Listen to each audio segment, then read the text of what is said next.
You're listening to the ESO Network, your station for all things geek.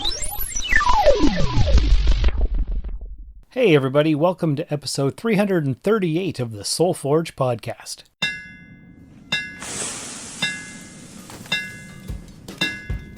Welcome to the SoulForge, a place of silent mystery, quiet contemplation, and outright mayhem. Join your host, Sean Vanderloo, as he guides you through the adventures of living. Together, we'll talk about life and love, sex and dating, joy and heartache, memories and loss, and so much more. Don't worry, it's not nearly as pretentious as it sounds. Get ready for life, the universe, and everything on the SoulForge.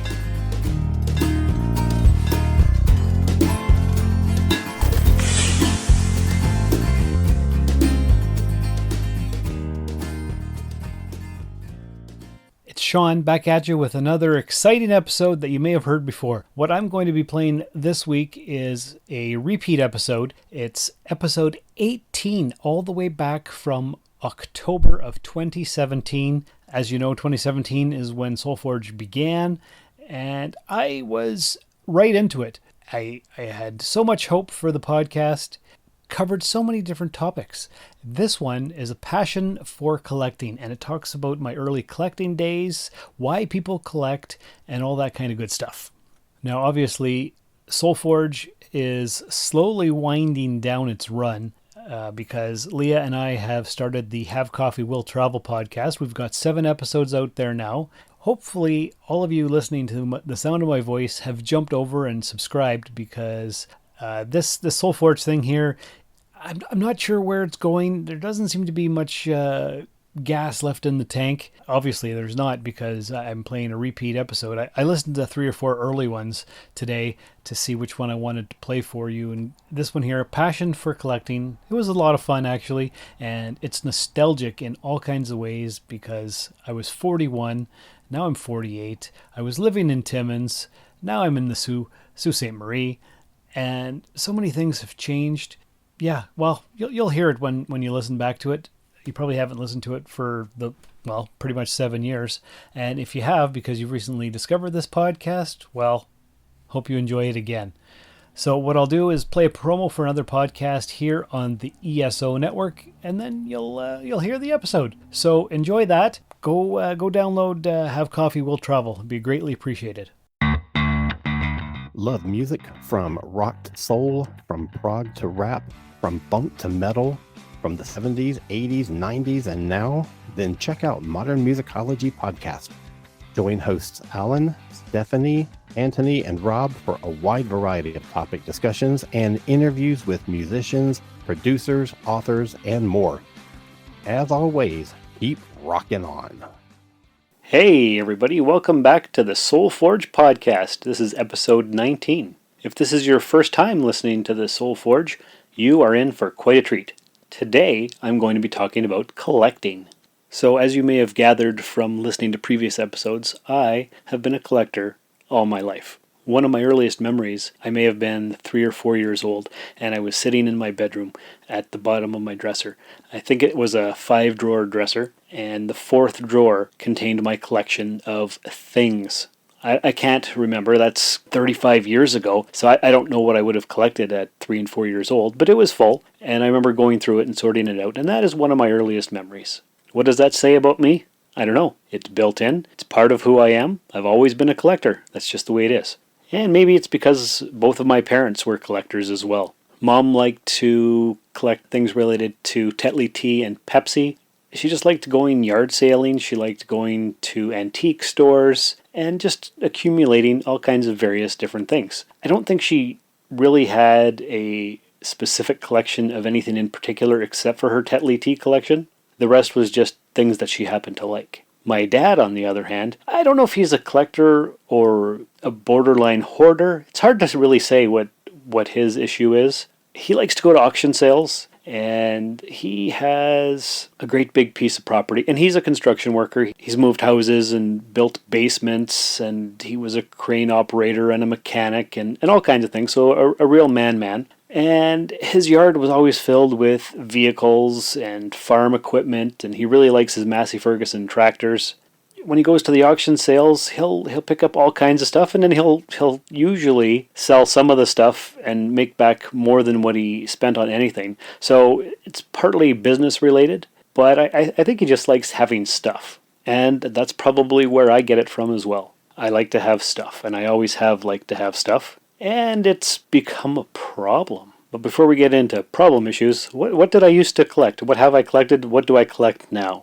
Well, in addition to sitting at the foot of my dresser and going through my stuff, whatever it was back in the day, I remember having a sticker book collection in grade 1. Everybody back in 81, 82, whenever that was, had a sticker book collection.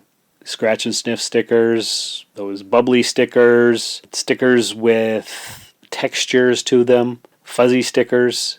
The more stickers you had, the more sticker books you had, the cooler you were. So that was one of the first things I started collecting. I tried collecting rocks, but I didn't really have any passion for that. I didn't care. And the same thing with stamps. I thought, you know what? Everybody collects stamps that you see on TV and that kind of thing. So I thought, well, you know what I'm going to do? I'm going to collect some stamps. And that just didn't interest me at all.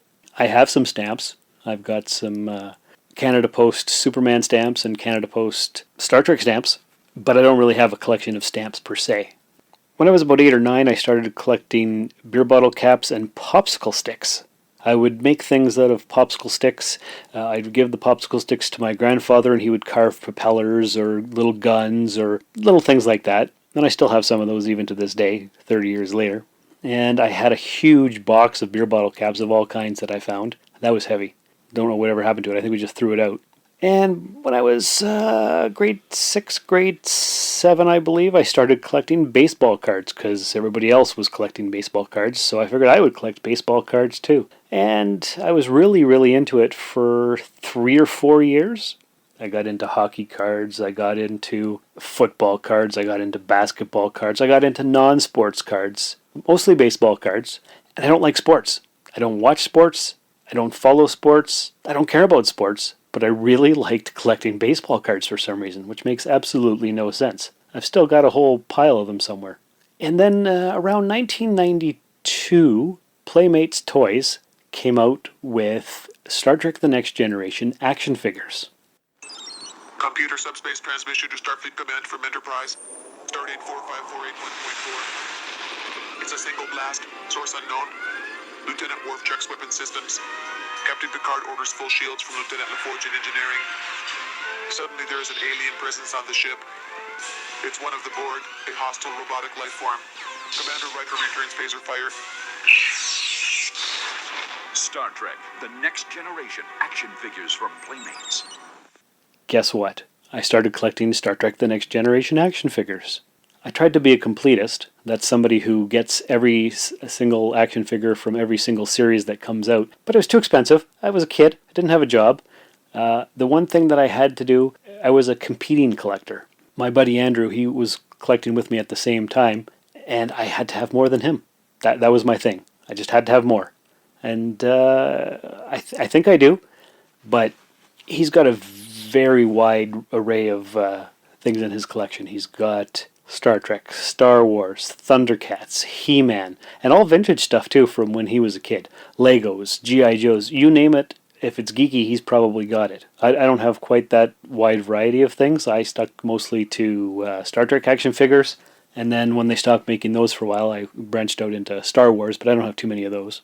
And then I was about to hit college at the age of 18, 19 years old. And what did I want to do? Well, I was going to pursue some intellectual pursuits, so a book collection seemed like a good idea. Not a good idea, folks. If you can avoid collecting books, avoid collecting books. They're heavy, and if you have moved as many times as I have, it's not fun. I was just talking to a friend the other day, and since I've moved up to Timmins 14 and a half years ago, I have lived in, I believe, 10 different places. And the books don't move themselves, folks. They're heavy. So don't collect books. So I've cut down on the books. I've actually cut down on quite a few things. But I started collecting movies after the books as well in my early 20s. First it was the VHS tapes. And then that quickly got replaced by DVD and then Blu-ray. And about 7 years ago, I was at a yard sale and I came across a Laserdisc player, 70 movies and a Laserdisc player for $30. Could I pass that up? I could not. It was a pile of movies at a good price. And a Laserdisc? What the heck was that? Well, if you don't know, it's like a CD, but the size of a record, and it plays movies. And it's obsolete technology. They stopped making them in 2001, I think I researched. But they were big in the 80s. And so I've got all these things. What for? I don't know. Have I watched them? A few times, not very much. I watch more things on my Blu-ray or my DVDs or on Netflix now. Everything's digital. I don't like digital. I like the feel of paper books. I like putting the disc in the player. But all that stuff's expensive. It's heavy. It's a tough job to carry it all around and move it from place to place. So, yeah, lots of stuff. If you are loving this podcast, you should tell a friend about it. Spread the word about podcasts you think they would enjoy. There's something for everyone, from entertainment and lifestyle To news and politics and more. Share it on social media. Believe it or not, some people don't know how great podcasts are. or even how to find and listen to them. You can help change that with a click. Tell your friends about your favorite podcast. Thanks for spreading the word. Early 90s, Hallmark came out with the Starship collection for Star Trek. And they'd come out with different ships and different character pieces and stuff. And it became a tradition that Mom would buy me a new Hallmark Star Trek thing every Christmas. So I've got tons of those. And that I really like little ships. Johnny Lightning is a company that came out with little ships of Star Trek, so I bought most of those. Galoob had little starships. Hot Wheels even had some. I've got a few of those. Now what I'm collecting are Eagle Moss starships from Eagle Moss Publishing. They're a company in the UK, and they're expensive. Each ship is $25, but they're about 6 inches and they're die cast and they're good quality. The only problem is they don't have a good method of shipping their things to Canada. I haven't received anything in about 4 or 5 months, so it's kind of annoying. I've got a ton of them though. But here's my problem. Why am I collecting all this stuff? What's the point? I don't know. Why do people collect things? I remember when I first started university, I had an English class, and we went around talking about what we were into and stuff, and I said, I was a big collector of things. And then a few weeks later, we were studying some piece of English literature, I don't remember what it was, and it turned out the explanation for people collecting things is because they're anal retentive. And everybody looked at me and laughed. So that wasn't fun. You think I would have stopped collecting? But no, I didn't. As you guys know, I don't really research too much for these topics because it's more about my personal experiences and stuff. But I wanted to find out why people collect. So I came across this article here, and it's got a pile of reasons, a bunch of reasons why people collect things. First on their list, knowledge and learning. So some people collect things to gain knowledge and to learn stuff. That's partly why I collected the books, so I could read about things, learn different things. A lot of fiction books too, which I didn't really learn, but I like to read. So books. Knowledge and learning. Another thing is relaxation and stress reduction. I guess that's possible. I've never found it that way for me. It's more stressful than it is relaxing because, I have to wait until that thing comes out. Then I have to get it, and I have to go buy it before somebody else gets it. So that's not very relaxing. Personal pleasure, including appreciation of beauty and pride of ownership. That's true. That thing's awesome. It's a great piece of artwork or whatever it is. I have pleasure of owning this thing. I've got some pride in it because you don't have it, and I do. Actually, once I stopped collecting action figures, I figured, you know what, I had so many that I wanted to branch out, and I started collecting statues. They're a little bit more expensive, but they're nicer to look at, and they're better to display, because action figures just come in clamshell packaging or on a card or whatever, and they're not nice to display, but you can take a statue out of the box and display it, and I think that's what collectors do. They refine their collecting techniques over time. So you start out by getting just all the cheap stuff, and then you slowly work your way up. Another reason people collect, social interaction with fellow collectors and others, including the sharing of pleasure and knowledge. And that's true. What did you get? What did you collect? I got that too. And then you can trade. So there's lots of social interaction. I'm on a bunch of Facebook groups for toy collectors and stuff. So yeah, there is social interaction, so that's good. Next reason, competitive challenge. Yes, I'm slightly competitive. I want to have more stuff. I want to have better things. That was me and Andrew. He would get an action figure, and then I would go buy two because I had to have more. So that was a thing. Which leads us to recognition by fellow collectors and perhaps even non-collectors. At one house I lived at, I had a huge room with almost wall-to-wall shelving and tables in the middle, and pretty much everything I owned was out on display. And people would come by and look at it, and oh, look at that, and that's neat, and wow. So that was cool. And lots of these people were not collectors. They just saw the stuff and were impressed by the vast amount of things that I had. Another reason to collect? Altruism. And in brackets I say, since many great collections are ultimately donated to museums and learning institutions. So altruism, for the greater good. The stuff I collect, it's not going to a museum, nobody's going to care. It's just action figures, statues, Hallmark ornaments, Hot Wheels. I got so many different things, I can't even list them all. It's crazy. The desire to control, possess, and bring order to a small or even a massive part of the world. And that might be why I collected things, because I never felt like I had any control in life. So if I could control my collection, then I could control a little part of my life. So that's probably a psychological reason that we could go into on a whole different episode. Another reason to collect? Nostalgia and or a connection to history. Yeah, collecting all the various Star Trek action figures throughout history to have like a sense of how things evolved. In the 70s, there was a company called Mego, and they came out with a bunch of stuff.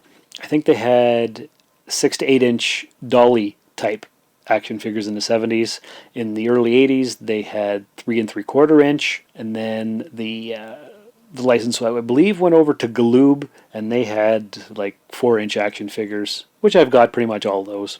Then Playmates took over the license, and then I think it was Art Asylum who took it over. Then Playmates got it back again, and I don't even know who has it now. I think McFarlane Toys has it. So yeah, one piece of thing from each company. You know, if I had the kind of money and the kind of room for that, I would have one of everything, and everything would be displayed in historical order. But I don't, and I don't have the patience for that, or the knowledge, or the time, or whatever, so I don't have all that. But that's the reason why somebody might. And the last reason they have here is accumulation and diversification of wealth, which can ultimately provide a measure of security and freedom. So another reason to collect is because eventually you're going to sell all that crap and have some money for retirement, perhaps. So, all very good reasons. Are any of those reasons why I collected? Maybe. I don't really know.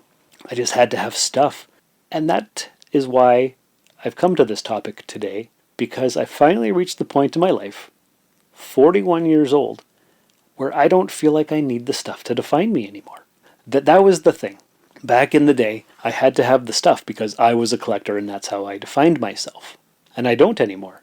Sure, I'm a collector and I collect stuff, but that's just not my only piece of identity. I'm Sean. I'm just this. I'm a guy. I'm here. I deliver the mail. I do podcasts. I'm somebody's boyfriend. I'm somebody's father. I'm somebody's kid. I'm not just a collector. So I don't need the stuff to define who I am anymore. And I've started letting go. And that is a big step for me. I remember when I first moved in with Trish, I brought my totes over and we were looking through the stuff that I had, and she was trying to take the things out of the box. And as every collector knows, you leave your collection mint in box. MIB, mint in the package, mint in the box. That way it has more value. Now, not everything I have is in the box. Lots of things I take out of the box because I don't care what the value is. But a lot of the things, like the Hallmark ships, certain older action figures, all stayed in the package. And she was trying to open them up, and I guess I freaked out, and she'd never seen something like that before. That might have been my first sign where, oh, maybe I have a little bit of an obsessive problem here. And that was about 13, 14 years ago, somewhere around there. Back then I wasn't ready to let go of any of my stuff. I had to keep it all. I had to get more and more and more and more and more. So I did. And now I've got all this stuff, and what am I going to do with it? You know, because you go to estate sales and you see all these things that people have, and their family, after the people have died with these massive collections, what are they going to do with them? And I know I'm only 41, and I still have, 175 years left to live or whatever I have, but I don't want to leave all my stuff to my son. He doesn't care about Star Trek or sci-fi or any of the stuff that I'm into.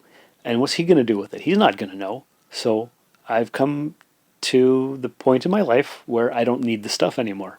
My buddy Jeff is going to be, well, he already has. He's been slowly picking up all my Star Wars stuff. So that's good. Letting go is a good thing. I'm trying to lead a more streamlined life. Like I said on the last episode, I sold my Beetle and I sold some other things. I'm just trying to get rid of all the excess clutter, things I don't need. If I can get rid of the books, that'll be a big step. I must have maybe 5 or 6 totes full of books, plus a bookshelf full. And not just like a bookshelf that you buy at the store. It's a wall-to-wall bookshelf with 5 shelves on it, about 9 feet long, that I built myself this past spring. So it's covered in movies and books. Tons of movies, tons of books. Too many. I've got to start decluttering, live a simpler life, a life with more meaning, and I think I'm finally ready to do that. I know it's going to take quite a while. It's taken between 25 and 35 years to amass all this stuff. And I'm not going to get rid of everything because I'd like to keep my Eagle Moss starships. I'll keep the Hallmark stuff because that reminds me of my mom. I'll keep some books and various other things that I've had since I was a kid. Like I have a Star Wars R2-D2 action figure that I've had since I was 7. So I'm going to keep that because that's nostalgic and it doesn't take up much room and I can keep some things. And I'm going to keep my statues because I've only got about 10 or 12 of those, and I've got a nice shelf for those, hutch cupboard thing. But I've finally come to the point in my life where I don't need the stuff anymore to be who I am. And that is the most freeing thing that I can think of. It's amazing. It's fantastic. It feels good. So we'll just have to see if I can keep that up and where it'll go from here and what's going to happen. Because the collecting bug is in my nature, and I'm probably going to keep it up, maybe to a smaller degree. Like, I haven't really purchased anything in months and months and months. Usually when I go out of town, I'll go to the stores and I'll pick up an action figure or this, that, and the other thing that's a collectible thing. And I've gone out of town, I think, 3 times in the last 6 months, and I haven't purchased anything. And that is a shock. So we'll see what happens. It's exciting. It's a new adventure in my life. Hopefully I can keep it up. So we'll see. What I'd like to know, audience, what do you collect? Do you collect anything? What do you think of collecting? Do you have an interesting collecting story to share? You can share it by sending an email to the show. You can do that by either writing it out, or you could record a clip and send an MP3 player, an MP3 clip, and I'll play it on the show. That'd be really awesome. I'd love to hear your voice. soulforgepodcast@gmail.com. This has been episode 19 of the Soul Forge podcast. I hope you enjoyed listening to a little bit of history of my collecting bug and where I am with that right now. So thanks for stopping by. I definitely appreciate it if you would leave a review in your podcast catcher of choice, whether it's iTunes, Podbean, Stitcher, whatever you use. It's always appreciated to get the word out. So once again, thanks so much for stopping by. And remember, the collector is an artist in his own way. By the way he puts things together, you can read a person's soul from their collection. Thank you for listening to this episode of The Soul Forge. I hope you found some value in it. To contact the show, please email soulforgepodcast@gmail.com or find us on Twitter at soulforgepod. We are Soul Forge Podcast on Facebook, and you can find me personally on Twitter and Instagram at Darth Vaderloo. Please spread the Soul Forge word by rating and reviewing us in iTunes and by telling everyone you know. Thanks for stopping by the Forge. This has been a broadcast of the ESO Network. Be part of the crew and help support our shows by donating to our ESO Patreon or by shopping at the TeePublic store, which can all be found at www.esonetwork.com. The ESO Network, your station for all things geek.